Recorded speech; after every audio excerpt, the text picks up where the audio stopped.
வணக்கம். G3 செய்திகளோடு இணைந்திருப்பது மதிவதனன். விழுப்புரத்தில் இடதுசாரிகள் மத்திய அரசின் பட்ஜெட்டை கண்டித்து மறியல் போராட்டம் நடத்தினர். இனி விரிவான செய்திகள்.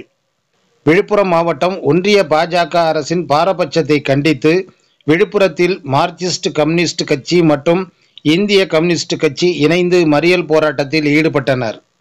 ஆர்ப்பாட்டத்திற்கு மார்க்சிஸ்ட் கம்யூனிஸ்ட் கட்சியினர் தலைமை தாங்கினர்.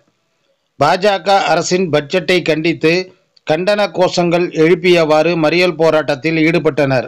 அவர்களை போலீசார் தடுத்து நிறுத்தி கைது செய்தனர்.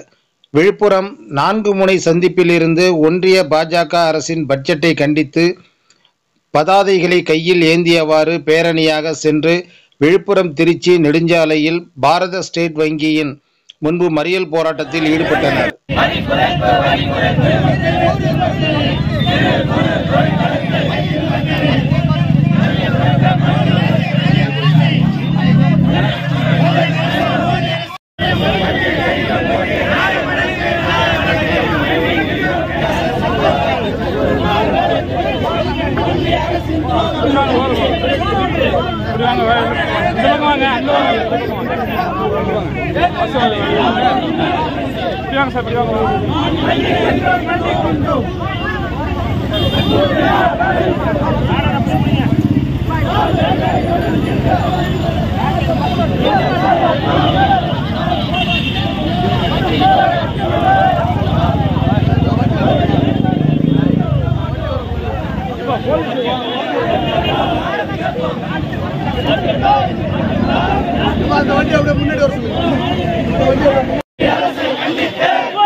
அவர்களையும் காவல்துறையினர் கைது செய்தனர்.